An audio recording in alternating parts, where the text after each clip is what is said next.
แต่เล็กตัวน่ะเนาะ ครับไปอยู่ไทย เขาไม่เลือดนักสูงเป็นกัน ถามความรู้สึกพี่นบนบถามความรู้สึกเป็นไงบ้างครับเป็นในใจท่าน จับได้เราก็ ไม่ได้เกิน3 นิดนึงอ่ะมันสวยเนาะ มันเรียกบ่ได้เห็นบ่ เกิน 3 เส้นไหม มันหลุดแม่นบ่ บ่แล้วเกิน3 เส้นนิดหน่อย โอ้ยสามนั้นมันบ่เป็นหยัง ต้องได้78กันตั้ม76มา ถามให้ตายเด้อ 78 ความรู้สึกให้ตายเป็นไง เกิน ขึ้นจังได๋ ช่วงอร่อย จะมาถ่ายคลิปก่อน ถามความรู้สึกรู้สึกกับหลานติดทหารดีใจหรือเสียใจเท่านั้นนี่น้อยๆยังไงจัง ๆอันก่อนมันรวมกับแม่มันเซ่ไหม ความรู้สึกของทหารผู้ที่จับได้ใบแดงพี่น้อง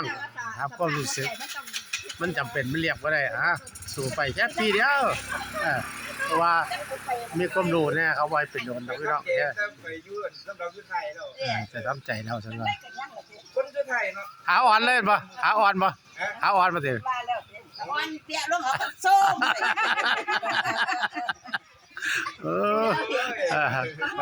ได้ส้มหมดเลยว่าซั่นว่า ยัดมากสิล่ะ